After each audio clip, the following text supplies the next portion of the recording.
Good afternoon.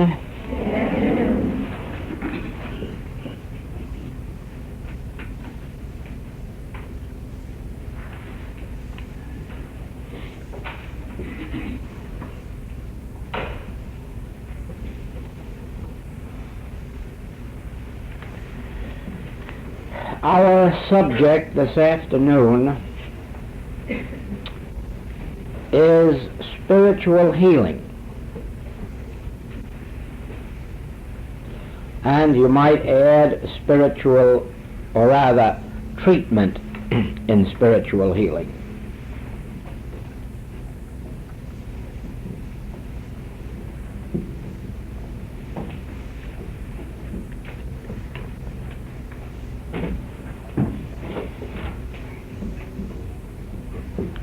We will have greater success in the healing work when our students understand the nature of spiritual healing. It is not at the present time sufficiently understood. The reason is that nearly all of us have come to this study through some form of metaphysical study. Most of us have come into this work either through Christian Science or through Unity or through one of the New Thought teachings. And it has not been clear to many of our students that this is not Christian Science healing, it is not New Thought healing, it is not Unity healing. And the result has been that instead of recognizing this and clearing out the old bottles before the new wine was added, most students just go about adding new wine to their old bottles filled with their former teachings. Now, to those who are finding harmony, healing, wholeness, and completeness through Christian Science or Unity or New Thought, this message is not necessary, and it would be an injustice to any one of those to add this to that which is already meeting your need. It would be an injustice to yourself, first of all, and it would be an injustice to those teachings, because you would be mixing teachings of far different nature, and you would not succeed. You might just as well go back to the ancient Hebrew faith, the ancient Hebrew synagogue, and then when Christ Jesus comes along and tells you about the kingdom of heaven, you might as well bring over your old system of Hebrew worship and expect the two to work. Now, the Master, while originally a Hebrew rabbi, and while still a member of the Orthodox synagogue, nevertheless saw a vision that went far beyond it. And he began to teach, not in the synagogues, but by the wayside, in the mountains, in the valleys, by the sea. He began to teach and to preach a kingdom of God on earth, which was to be found within you.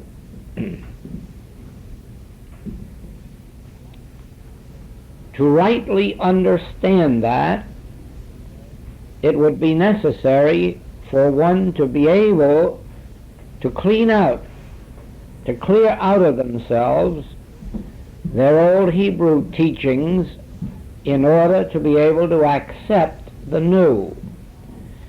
Now, most of his students were unable to do that. It is for that reason that there was so much quarreling among themselves, because in the Hebrew faith there was circumcision, and in his teaching it was unnecessary. Among the followers of John the Baptist there was baptism, but in his teaching it was unnecessary. In the old Hebrew teachings there were sacrifices and asceticism. In his teaching none of this was necessary. And so you see that, well, yes, in the ancient Hebrew teaching there was dietary laws forbidding the eating of certain foods.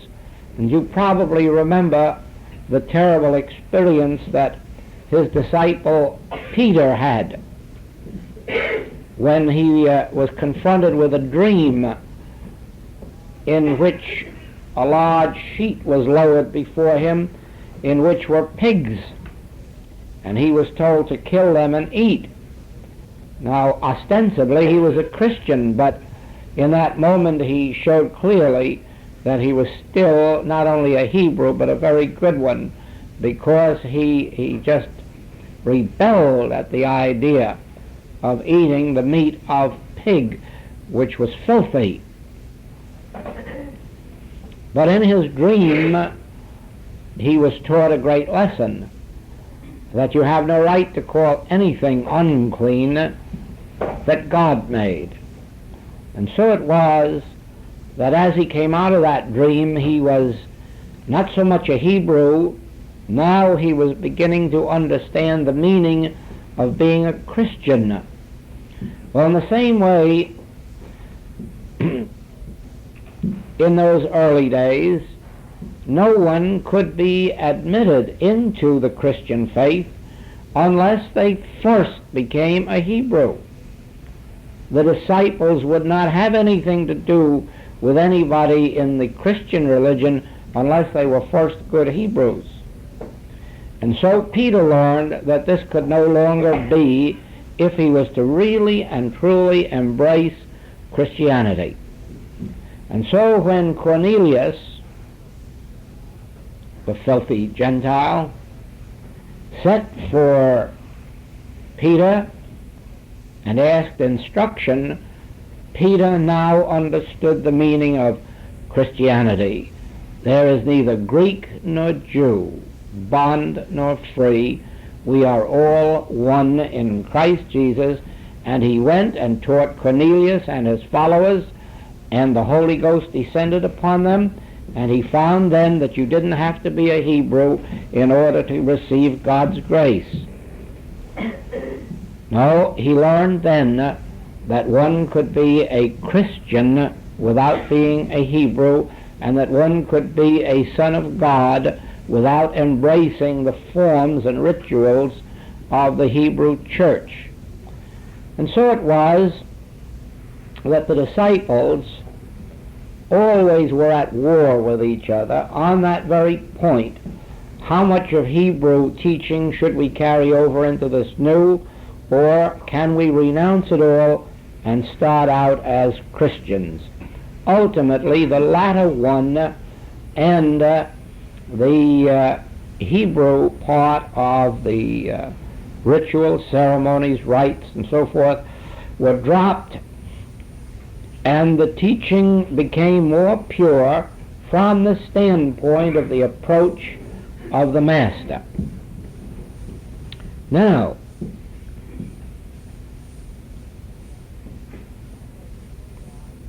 that was in no wise a condemnation of Judaism or of the Hebrew faith.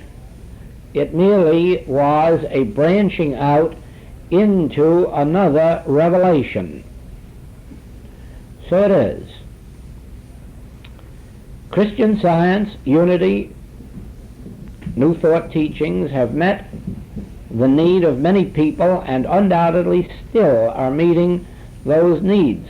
So what we have to say here is not a condemnation of those. It is merely instruction in a way of life that does not include those. Therefore, to be successful, and this more especially applies to healing work, you have to come out and be separate. You have to adopt another principle than those teachings include. And I will illustrate that this way. In many metaphysical teachings,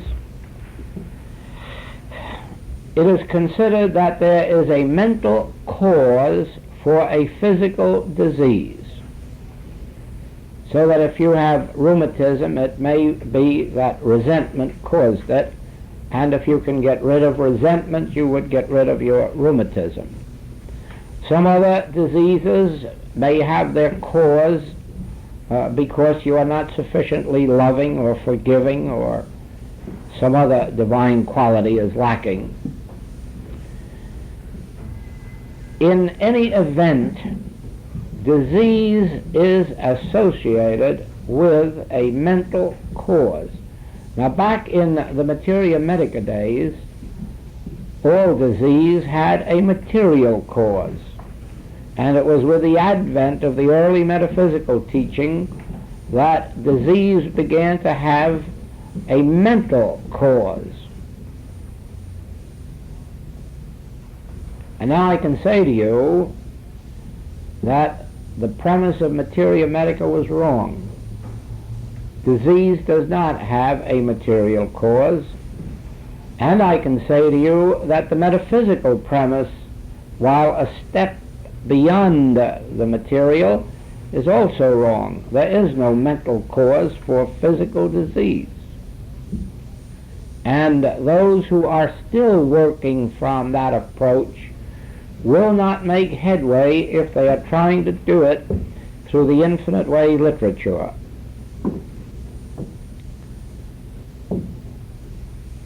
As a matter of absolute fact, we have been studying these last days the nature of God, and from that we must have come to the realization that there is no reality at all to disease. We have found nowhere in the New Testament that the Master gave a mental cause for a physical disease. Nowhere did he say to anyone, you are suffering from this because of that. Nowhere did he say you are being held in bondage to this error because of that error. Nowhere did he say that there was a cause for disease. Rather, he indicated there is no disease. What did hinder you? Pick up your bed and walk. Stretch forth thine arm. Open your eyes. Lazarus, come forth. There's no indication there that anybody is suffering from anything except the belief that they're sick. There's no indication there that they're really sick and that their sickness has a cause. Nowhere in the Master's teaching is there an indication that disease was created by God. And on the other hand, there's certainly no indication that he makes man a creator. So that if there is anything to spiritual healing must not be based on the fact that you have something to get rid of and you must find its cause and get rid of it and then get rid of its effect. We can leave all that type of practice to Materia Medica. They won't succeed with it. Most of the metaphysicians who have worked along that line have not succeeded with it. Materia Medica won't, even though they call it by the names of psychosomatic medicine and psychiatry and psychological healing. They still won't succeed with it. Why? Because the premise isn't correct. The true premise is God constitutes individual you and me. God constitutes your being and mine, and there is nothing that defileth, that can enter. Nothing. There is no form of sin or disease that exists as a reality with a cause. None. There is no cause. And that is why when you come to our work for healing, it really is strange, if you've read the books, to hear you say, it's my right leg or my left arm or my stomach or my back, as if that could make one particle of difference to us in this work, as if we knew anything about left sides or right sides. We don't, and our healing work has nothing to do with that, nor is it even taken into consideration. And so it is that you yourself, in order to be free and in order to free others, must know what the nature of spiritual healing is. Now, spiritual healing is an acknowledgement of God as the infinity of being, of your being and of mine, and it says that anything that presents itself to us unlike God is merely a state of mesmerism, is nothing but a suggestion coming to us for acceptance or rejection. It makes no difference whether the suggestion comes in the form of a sin or a disease or unemployment or lack. The treatment is all the same. Just the recognition that we are not dealing with physical conditions, we're dealing purely with a state of hypnotism. And when we realize that, 60% of our healing work is done. The very moment we can free ourselves of bothering with a right leg or a left one, or a stomach or a back, or a head or a foot, and turn from that in the sense that we have nothing to do with those things. Actually, if we begin treating those, we could get in trouble with the law, because we are not licensed medical practitioners, and our function does not lie in the realm of knowing anything about anatomy. Our field of work is in prayer.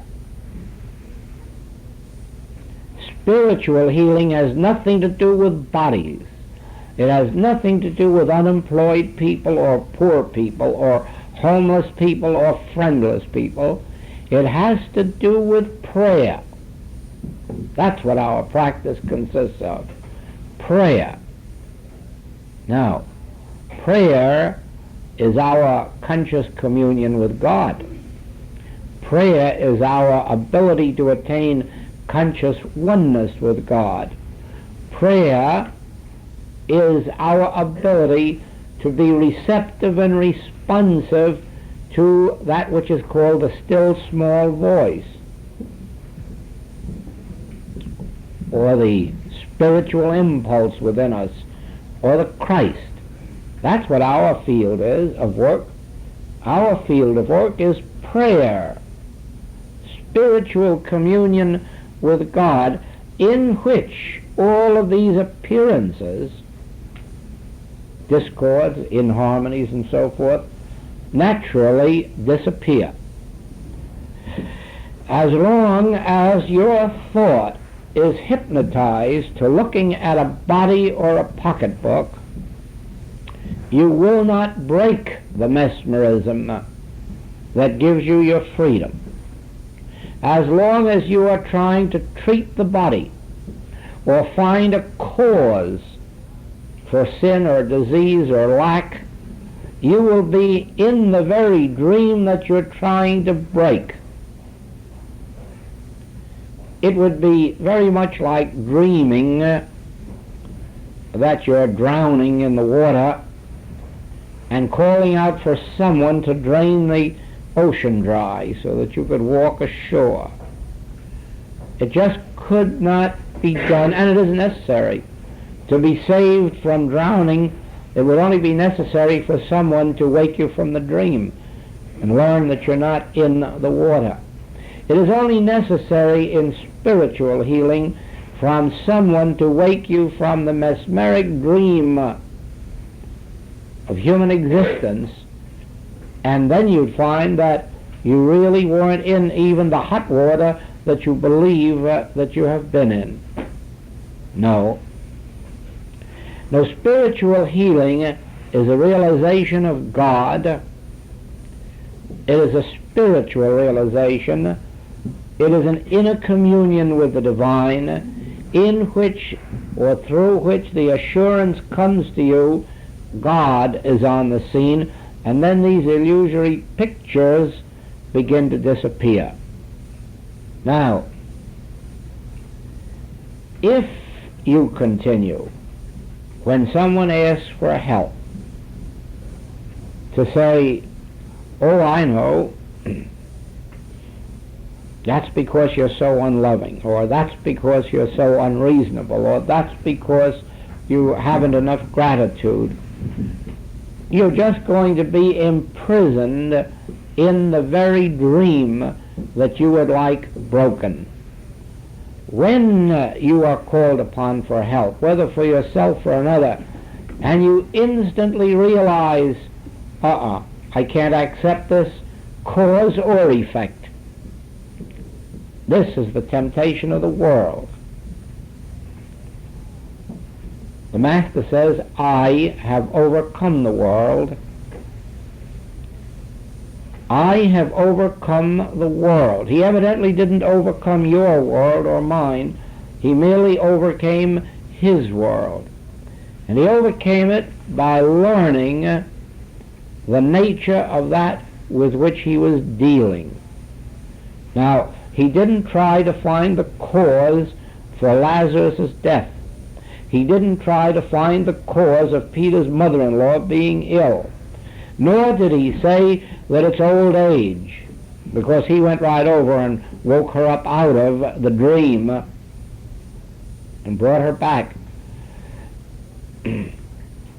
When the young man was being carried past him, the corpse, he didn't stop to ask what caused the death or what caused the disease. He just brought that young man up off of his bier. So it is. You must learn in the infinite way practice that we are not dealing with sick or sinful people or poor people, nor are we trying to improve them. Our task is realizing the dream nature of all these discords and waking out of it. The best way to wake out is to realize once and for all that this is not a condition or a person we're dealing with. This is a state of mesmerism, and then dropping it right there and then, and you'll find that 60% of the ills will disappear with no further treatment than that. And another 20% will disappear when you go within, ponder as we did, this nature of God, get a clear realization of what God actually is, and that the whole nature of error is really not condition or person, but this dream, this universal hypnotism. Then you will find that you quiet down and the inner feeling of God's presence comes, and that removes the other 20%. That still leaves 20%, and I'm afraid that that 20% is in the hands of our patients themselves to bring themselves into accord with spiritual living, since we cannot add the spiritual graces to them while they insist on violating spiritual life and spiritual law. In other words, if a person is going to persist in their material way of life, they must expect that part of the material nature of existence will cling to them. It is only in the surrender of the material sense of life that the full spiritual heritage can become manifest in our experience. So it has been, I've noticed in nearly 27 years of this practice, that anywhere from 10 to 20% of our work just does not register. And always you have the same thing meeting you, somebody who has no intention at all of yielding up their Hebrewism or whatever it may be that is binding them in order to embrace the higher spiritual unfoldment. Now, if you are going to cling to either those old Hebraic practices and prejudices or some of the more modern Christian ones, you are just going to make up your mind to hold on to some of the material discords, inharmonies, and lacks of life. When you are ready to yield yourself completely to God's government, when you are completely ready for the statement, nevertheless, not my will, but thy will be done, when you are ready to release some of those earth attachments which are so binding, you will then find that even some of those last 20% discords will yield themselves. Now, we need not concern ourselves with that while we still have this 80% to deal with. And in dealing with that 80%, I would like to remind you of this.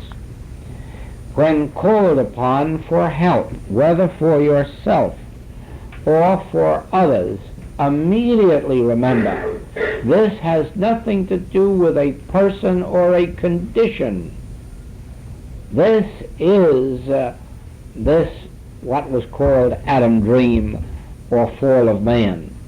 This is the world mesmerism and nothing else. And stop right there. Turn from it. Hold fast in that, and do not allow your thought to go back to the person or the condition. Then if you do not have an instantaneous healing and they ask for help again go through the same routine, reminding yourself this is not person, this is not condition, this is an attempt to hypnotize me into seeing error in a world of God's creating. And I refuse to acknowledge error in a world of God's creating. Now, that, combined with your meditation, in which, through the realization of the nature of God or the nature of Christ, you attain a bit of inner stillness, you then bring yourself to the position where the spiritual impulse can flow out from you. Now, this really is the crowning point of our work. The fact that we do not need to know the name of the person who is asking for help, nor do we have to know the name of the disease, nor do we have to know the nature of the disease, or sin, or fear, or lack, or limitation, or unemployment. We merely have to know that there is a call for help. And then the first thing that we must remember is this has nothing to do with that person. This has nothing to do with that condition. This is a temptation to me to accept a world apart from God, to accept a creation apart from God, or a life or a law apart from God, and I refuse. Then go into the meditation, and after pondering the nature of God and the nature of Christ, the nature of error, the nothingness of all appearances, wait. Wait for that 1 second of deep breath or inner peace, and that should bring the healing. If it doesn't complete it, you may have to do it again and again. There are cases so obstinate that you have to treat in that way for a year before you break down whatever it is that is unyielding in this dream. But the point is that this is the way of approaching it, whether you meet it instantaneously or whether you have to work 2 days or whether you have to work a year at it. This is the way. Never be tempted to blame yourself or your patient for any lack of healing. Never use the words you or he or she. Somewhere in a class a few years ago, I said that you should be at least as fair to your human patient as you would be to your cat or dog if they were sick. Now, how, if your dog or your cat or your bird, if they were sick, how would you go about treating them? Would you ask them whether they'd been sinning or ungrateful or unloving or unjust? Would you tell them to read 12 pages of your favorite book? Or tell them that they must tithe or that they must go to church? No, you would do no such thing. You would sit down in prayer, and you would achieve your inner communion with God, and your dog or your cat or your bird would jump up like that because there's nothing in them to resist it. And that's why they respond so quickly. First of all, they respond because you don't try to get them to read so many pages of your favorite book, and because you don't try to get them to go to church, and you don't try to make better humans out of them. You take them as they are, animals, and you sit down and you know right well it isn't normal or right for an animal to be sick. You know that. You know that there's nothing in God's plan that would make an animal sick. And so you sit right down and get in communion with God. You get the feeling of God's presence, and your dog or your cat as well. Well, be that fair to your patient, to your student, or to the members of your family. Don't put the responsibility on their shoulder.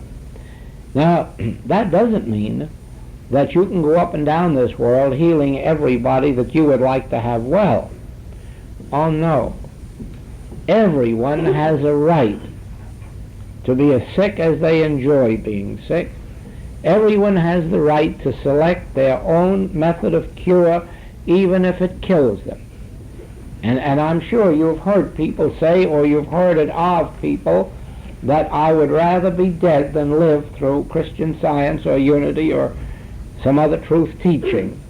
And why not give them their privilege if that is their way of expressing and of learning?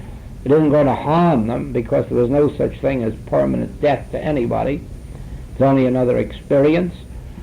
And so it is that you cannot expect to live other people's lives. And if they wish to cling to alcoholism or to drugs or to spending 6 hours a day at a television set, it is not your business to try to change their way of life. When anyone asks you for help, then it is your function to know that they are reaching out for something better, and sit down and have your God realization, even if at the moment they seem humanly unworthy. It isn't for you to judge. It isn't for me to judge. There's only one thing matters, and that is that somebody asks for help. If they ask for help, I do my best to give it to them, and I tell our students, do your best to give it to them. That does not mean taking up time with a lot of interviews, because healing has nothing to do with interviews. Healing can best be done when there are no interviews, when those doing the healing work are left alone to be free in their meditations and prayers. interviews are only necessary either as a first visit to get started, or later for purposes of helping in instruction. When people want instruction in how to study, in how to meditate, in how to live spiritually, then is the time to begin interviews. And those interviews at first should be short, because no individual can carry away with them more than one or two spiritual ideas. And they should carry that away and put them into practice, and then come back at a later date for something further. But healing work does not require the physical presence of patient and practitioner. Healing work is far better accomplished when there is no physical presence.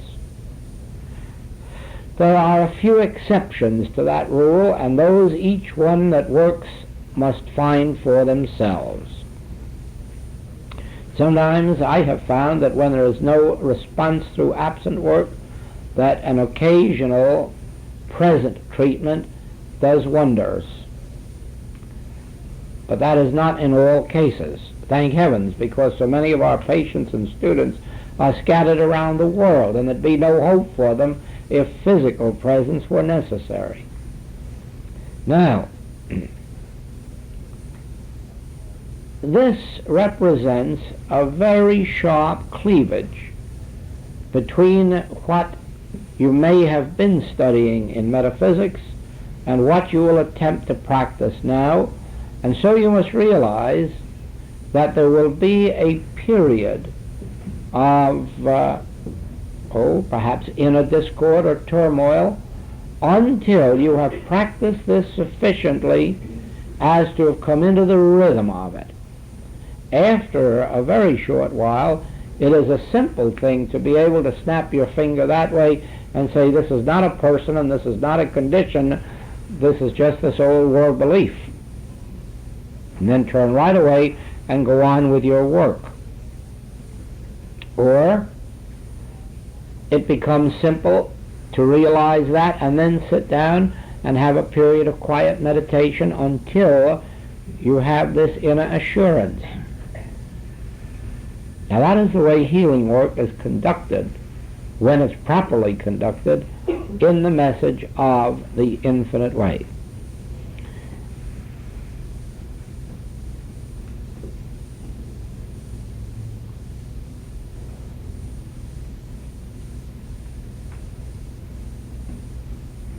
Just see, here is a room of over 100 people, and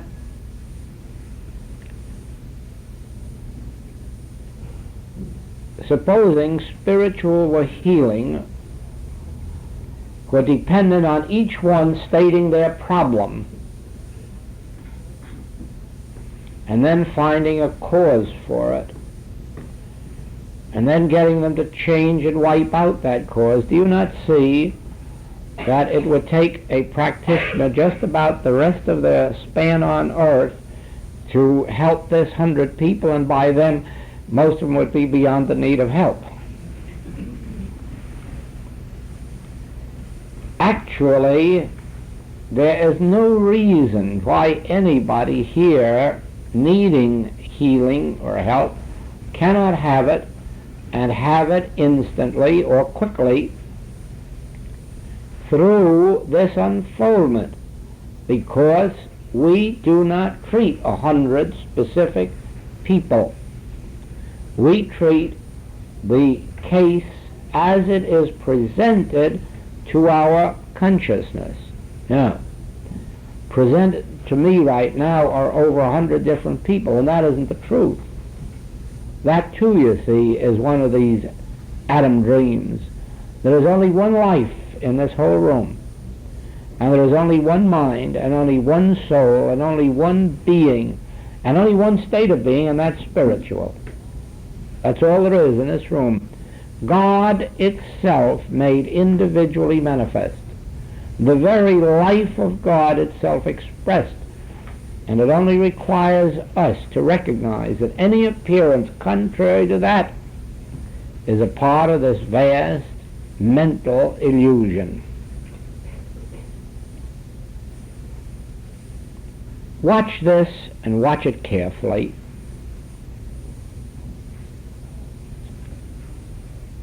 Do not sit in judgment upon those who turn to you for help.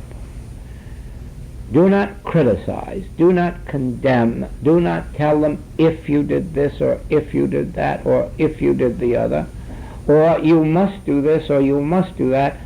Please accept the Infinite Way ministry as a prayer ministry, not a psychological healing method. We have nothing to do with finding the error in your patient's thought. We have nothing to do with why or what brought this condition about. We have to do with prayer. And prayer in its final stage is an actual, concrete feeling or realization of God's presence. When we have that, regardless of the name or nature of the claim, it must begin to evaporate. Sometimes it just disappears out of sight instantaneously. At other times it seems to drag on a while and require repeated care, but that makes no difference. We're really not in a hurry because we're not dealing with actual sin or actual disease or actual death. Now let us stop for a few minutes. Now I have said to you that the subject of spiritual healing and spiritual living are inseparable. They go hand in hand. And spiritual healing without some measure of spiritual living is a very difficult thing. It is very much like asking the Spirit of God to act on our material conditions while refusing to let go of them. Spiritual living means to reverse all that we have lived as human beings. And let me illustrate that in this way. As human beings, we have something to get. In fact, all of human living is getting. Getting supply and getting companionship and getting married or getting unmarried and getting a home or getting away on vacation or getting back. The whole of human experience sums up to, what can I add to myself? In what way can I increase my good? In what way can I achieve? Now, spiritual living is the reverse of that. Spiritual living starts with the premise that I and my Father are one, and all that the Father hath is mine. So spiritual living begins with the realization that we are already infinite, that we already embrace within ourselves all of the good that God has to bestow.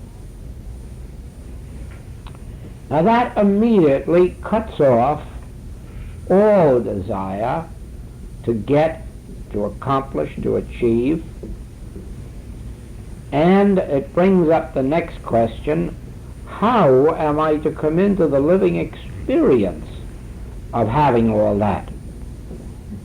And the answer is by beginning to let out that which we already have in such infinite abundance. In other words, cast your bread upon the waters.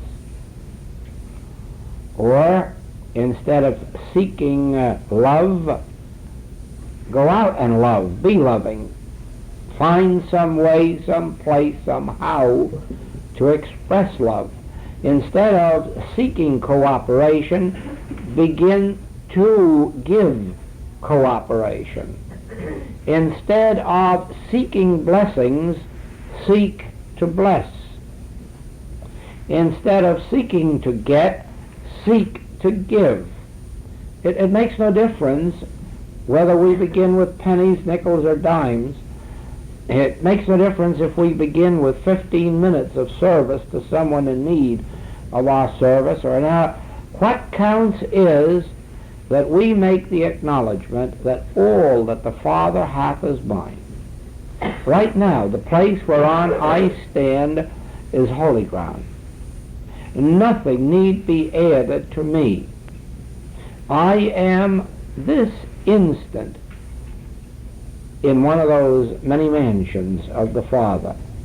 It makes no difference that in some cases the appearances won't testify to that. We're not speaking now what appearances are, we're speaking what the truth is. The truth is, I and the Father are one. Now ye shall know the truth, and the truth will make you free. Ye shall not judge after appearances, but you shall judge righteous judgment. If you judge after appearances, certainly we all show forth to the world some phase of lack or limitation or unspiritual nature.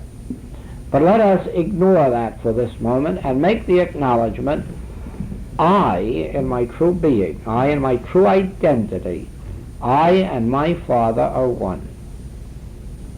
All that the Father hath is mine. The place whereon I stand is holy ground.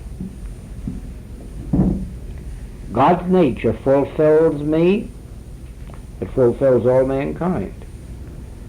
God's nature is available to all who seek it.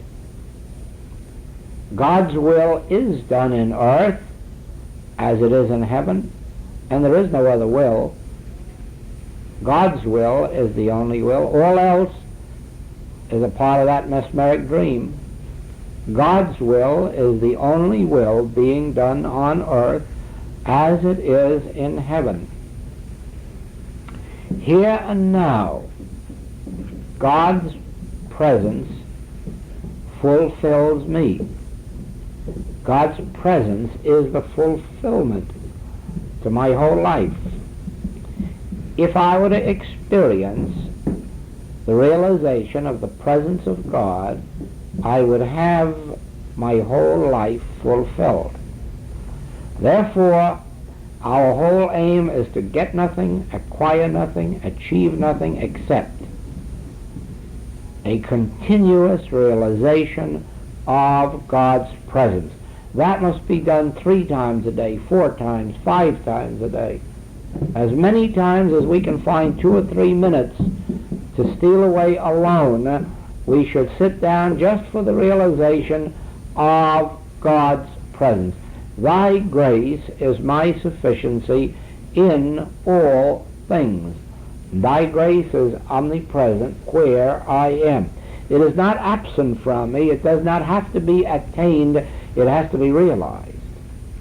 God's grace is my sufficiency in all things. Now you see, in the human picture, we look out here, and some are dependent on their jobs, on their employers. Some are dependent on business. Some are dependent on husbands and on wives. Some are dependent on climate and weather. Some are dependent on government doles. But the spiritual picture is the reverse of that. Thy grace, God's grace, is my sufficiency, and that breaks every human tie and every human bond. It doesn't mean that we don't associate and share with each other, but it means we have no dependence upon each other. As I've said to you in previous classes, never believe for a minute that you need me or the infinite way. All you need is a desire for God, and if you never heard of me or the infinite way, you'd get along beautifully. Just have your desire for God, and you will always have everything you need on earth.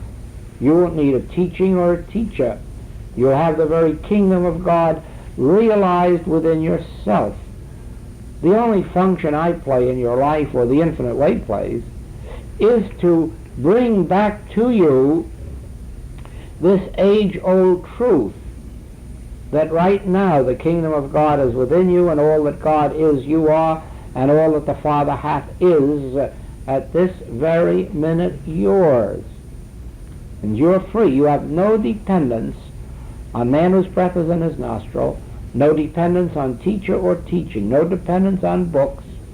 Your entire dependence is on a realization of the truth that I and my Father are one.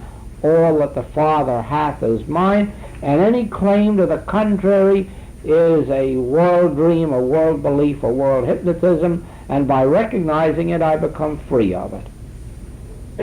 Now, spiritual living means that even while you perform every service of wife or husband or mother or father, you do it in the realization that you're doing it through love, not duty or necessity. That's the difference. While you accept every gift of husband or wife or child or parent, you do it with the realization that it is not because of necessity. Oh, no, no. Our only necessity is to receive God's grace. So you see that if you are living spiritually, you are breaking your dependence on man whose breath is in his nostril. You're breaking your dependence on weather, on climate. You're breaking your dependence on money. And you are acquiring your complete freedom in the realization that I and the Father are one. All that the Father hath is mine, and that is why the place whereon I stand is holy ground. Not will be after I get this treatment. This treatment is merely to bring to light that which already is. And before Abraham was, this truth is and has been true of you. Now you're waking up out of the Adam dream to come into the realization of your spiritual identity, of your spiritual sonship. Did you not remember where it said you're children of God, and then if children, heirs, and if heirs, joint heirs with Christ and God? Then what do we need, and who do we need? Nothing but this realization. This we need. This realization is what breaks this mesmeric sense of a selfhood apart from God, a person apart from God, a condition apart from God. This is the very realization that breaks the whole Adam dream. And when we wake up, we find out that we're children of God and that we're living in heaven, because earth, when once you're freed of material dependencies, earth is heaven. There's no other heaven than this. There's no other body than this. This is the perfect body that God gave us, and the only reason we don't like it is because we have allowed the mesmerism of this world to inflict us with its beliefs. Once you break that dream, you'll be satisfied with this body. It'll move around and do everything you tell it to do, just like your automobile does. You will find that it's literally true that God gave you dominion over this body, over everything on earth, everything in the air, everything beneath the waters. You'll find out that that's true, and you'll be satisfied. This will be a fine body to get around in, and you won't see any other you like better. You'll be perfectly satisfied with it. It'll be so responsive to what you want it to do when you want it to do it, that you'll be grateful that you have it, and you wouldn't trade it for anybody else's. Somebody else may wonder why that's true, but then you understand too that they wonder why we married the particular men or women we did too, because they can't see anything in them. It's only yours and mine that is perfect. Now, let us see this, won't you? This life that we're living is the very life we've been seeking. Only we've been going places and doing things to find it, when all the time it was right here with us, but this whole state of mesmerism was blocking it off from our view. Now, wake up. Awake, thou that sleepest. Christ will give thee light. Awake and realize that this is the very minute that God gave us. This is the body God gave us. This is the consciousness, the life, the soul, the spirit that God gave us. This is an infinity of supply that God gave us, and it's all here and it's all now right where I am. And as we abide in that truth, and let that truth abide in us, the dream vanishes. And we really wake up and find that this is a heaven. Sometimes in waking up, it moves us out of the physical or material environment in which we have been bound by the mesmerism. We find ourselves then in green pastures and by still waters, whereas before that we may have been out on battlefields.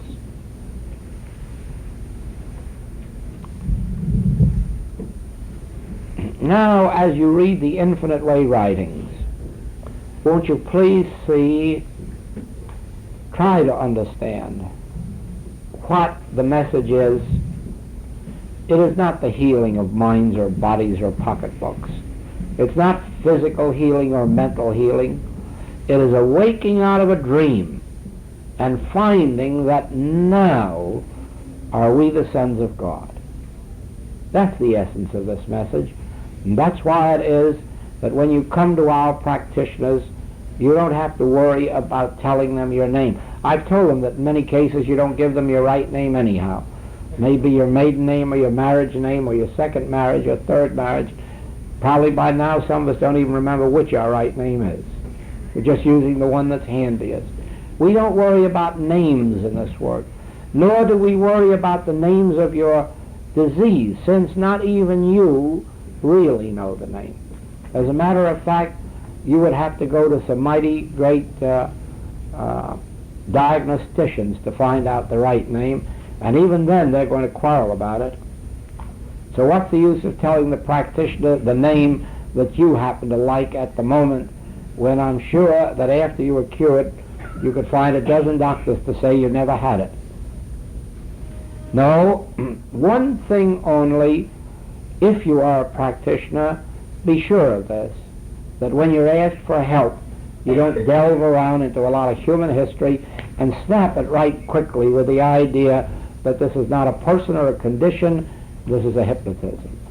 And if you are a patient, don't go around looking at this part of the body and that, waiting to see if it's getting better, because it isn't going to get better. It's just going to disappear out of thought in the moment that ye think not the bridegroom cometh. But you got to have a moment when ye think not.